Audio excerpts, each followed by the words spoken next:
Welcome to a post-game reaction here at Davis Wade Stadium. Robbie Falk from 247 Sports and the Starkville Daily News here to give some thoughts on what we witnessed today here at Davis Wade. Mississippi State knocks off Western Michigan in this one 41-28, and it was a lot of the same that what we've seen from Mississippi State on the defensive side of the ball. The offense was okay. There were some good things that we saw from the offense, and we'll just dissect a lot of what we saw in that. Tried a lot of different things today that a lot of people have been clamoring for. So the offense has been making progress and showing some good things throughout the season. The defense for Mississippi State remains a major issue, big-time issue. And this is looking like the worst defense Mississippi State has had since 2016. We didn't quite see a Samford in 2016 performance where Samford had, I think, over 600 yards of offense and gave Mississippi State a run there in that ball game. But this was rough to see if you're a Mississippi State fan. This is a Western Michigan team that was beaten up on the offensive line and at their skill positions. They were down to their number 3 quarterback in Hayden Wolf, and he threw for nearly 300 yards at 3 touchdowns. This is a guy that's only thrown 9 passes this year.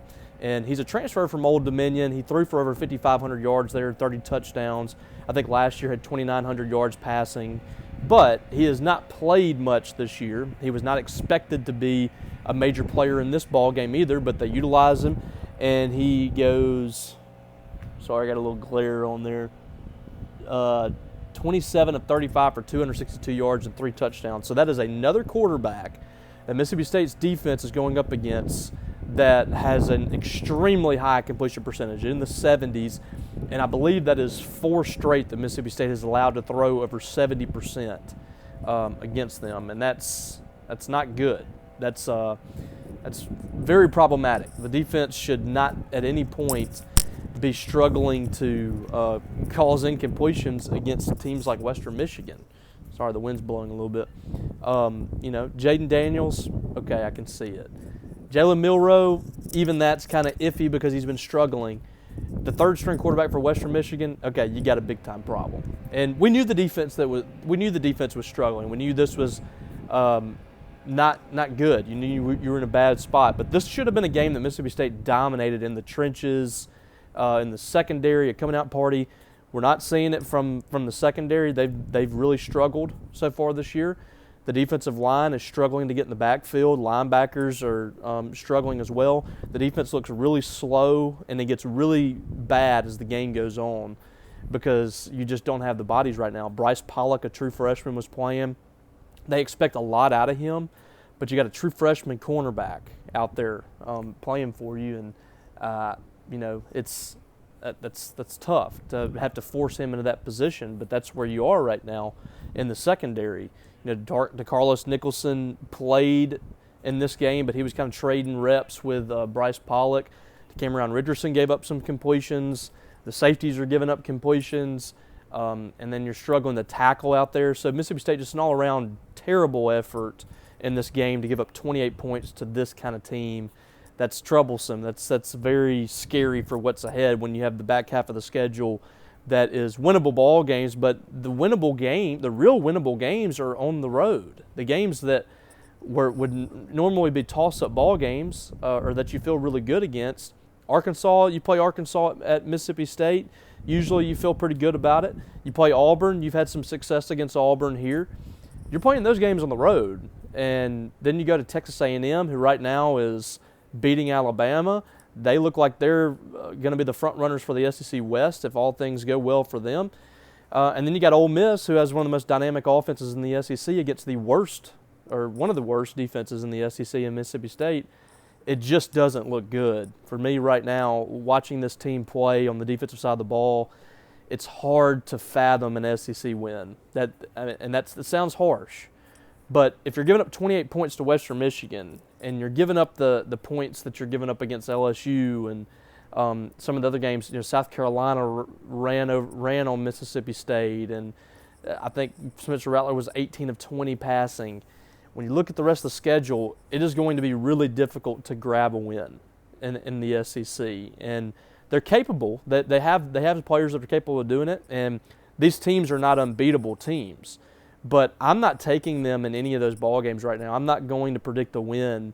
And as of today, now that can change, but as of today, and I look at the rest of the schedule, I wouldn't predict a win in any SEC game, and that's tough. That's something that hasn't happened in I think 20 years. 2003, Sylvester Croom won an SEC game every year. That's what you're looking at right now if Mississippi State can't figure this out. So the bye week is really coming at a perfect time because you have guys banged up all across the offensive defense. DeMonte Russell should be back for the bye week. That gives you some depth at defensive end. Jaquavius Marks, hopefully his injury isn't serious. Looked like an ankle injury. He came out of the ball game. You would like for him to rest up the next couple of weeks and have him ready for Arkansas. This is a guy that when he's been in the ball game this year is picking up 6-7 yards a carry just about. But he can't stay healthy. That's what you're dealing with him. Jeffrey Pittman was out today, so you were down to your third, fourth, and fifth running backs. Will Rogers went down with an injury. Looks like a shoulder injury, possibly dislocated shoulder. We don't know, so I don't want to make my diagnosis on that. I'm not a professional.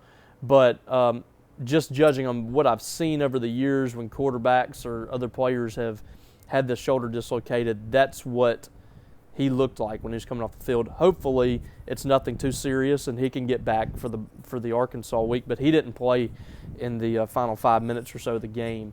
And then Justin Robinson, they feel really good about him coming back. He got held out again this week, so that'll be a big boost to their outside receivers. Trying to think about who else. But there's several injuries that you really need to rest up, and a lot of guys that are playing out there that are banged up right now. I mean, it's going to be – the training room is going to be loaded. And that's not an excuse for Mississippi State, but it just compounds. It just adds on to the issues that the Bulldogs are having right now. When you don't have the bodies and you're having to play a lot of true freshmen, and a lot of those linebackers are playing, all game. Jet Johnson and Buki Watson, you can't afford to take them out of the game because they're such a big part of your defense. You got to have their voices in there. And then on the defensive line, you're playing a lot of guys that are either young or really inexperienced. Dontarie Russell's getting a ton of reps right now.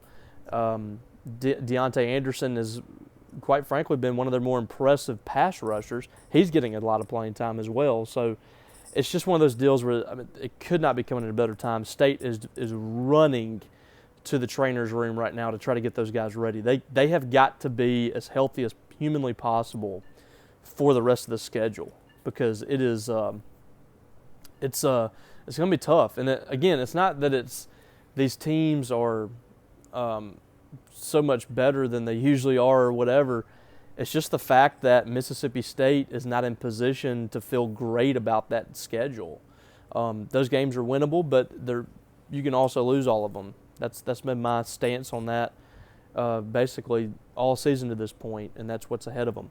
Let's talk about the offense a little bit. I thought, Kevin Barbay's offense the identity's been kind of strange. I don't really know what it is that they do that they kind of hang their hat on, because one day they might run the football 35 times, 40 times. The next day they might run it 18 to 20. One day they might pass it 50 times. One day they might pass it 19. So I don't really know what it is that they are offensively, but I do know that they've shown some good things from time to time. It hasn't been like the defense where they've just been bad just about every game. The offense has shown some good things, and I thought good game today, 440 yards. That's fine. That's a good day at the offense. 41 points. I don't think anybody can be upset about the offense today. There's some certain things that you can nitpick here and there. That there's certainly some things that you can be upset about, but taking a 30,000-foot look at the game and looking at the fact that you score 41 points, and that wasn't defensive touchdowns or whatever. This is touchdowns and field goals and all that. So Mississippi State put up 41 points, which I think most people would have signed up for pre-game. I think I had State scoring 41 points. 440 yards. You're closing in on 500 yards of total offense, and it was fairly balanced on the offensive side. I'll bring my computer over here. It'll be easier. I got a glare on it. And, you threw for 246. You ran for 194, average 6 yards a rush. I just can't be upset about the offense, and I wasn't that upset about the offense last week, South Carolina week, they scored 30 on the road. So that's, really 3 straight weeks that you've been okay on offense, really kind of, in a lot of ways good enough. Obviously threw 2 picks last week against Alabama, and that was huge. But you scored 17 points against Alabama, which you haven't done since 2017. So there was not a whole lot of reasons to be upset about the offense. The defense was the big issue. In this game, there's no reason to be upset about the offense. Again, there's some things that you could talk about that are, things that they got to get better at. But we all have been clamoring to see more of Mike Wright. Some people have been extreme. Some people have said, Will Rogers shouldn't be the starting quarterback. I'm not one of those people. I'm not in that line of thinking just yet. But I do think that they should utilize Mike Wright a lot more, and that's what they did today. He got the most reps he's gotten all season, and quite possibly been the most combined. I haven't checked that, but he was 7 of 10 for 57 yards. Had a pass that it looked rough. It was kind of a lame duck pass over here when he stepped up in the pocket. But what I really like to see right there was made a move, eluded the defender, stepped up in the pocket, got away from the pressure, and made the throw. It wasn't a great throw. But other than that, I thought as the game progressed, made some better throws, made some good reads, had a great pass to Jaden Walley that just didn't get caught. That should have been 6 points. So he had a good day. 7 of 10 for 57 yards, and he rushed 7 times for 24 yards and a touchdown. Was really good, did what they needed him to do, and that's what he's done most of the year, what they needed him to do. I thought Will Rogers was solid today. 16 of 22, 189 yards, and 3 touchdowns. And he's a guy that, I watched the game, and I just can't blame a whole lot on him today. When you leave a ball game and you have 41 points and you have 440 yards of offense, whether it be against Western Michigan or against Alabama, it's a good day. It's a good day offensively. To me, the thing that continues to be the biggest issue for Mississippi State is what they're doing on the defensive side of the ball. And it's quite alarming when you consider you have a head coach that is a defensive guy to the core. Whether it's Zach Arnett that is controlling things, or he's very much a part of it, or if he needs to be a part of it more, I don't know. We don't know, just how involved he is, and I don't know if he would give us a straight answer on that or not. But whatever it is has got to be fixed for Mississippi State. And, some of it I don't know if you can fix. Some of it is players. Some of it is you just don't have the talent. Some of it's you don't have the bodies. But some of it is coaching. They had 9 guys on the field, reportedly. Justin Fromer tweeted it. I wasn't paying attention, but he said there was 9 guys on the field for a touchdown pass on 4th down. How does that happen? It's some of this stuff is unfathomable. So that's gotta get a lot better. Just looking at the stats, offensively, Seth Davis, by the way, got his first touchdown today, 10 carries for 65 yards and a score. Kevon Lee, I thought, was good when he came in there, 5 carries, 49 yards, had a big 33-yard run that helped set up that touchdown run from Seth Davis. Jaquavius Marks was good until he went out, 8 carries for 38 yards and 2 catches for 24. I just hate that he cannot stay healthy. Freddie Roberson got the most work he's gotten all year, really stepped up in the loss of Justin Robinson. 5 catches, 68 yards, and a score. 4 catches for 65 yards for Tula Griffin, who, by the way, was, reading between the lines, was suspended for the first half of the game.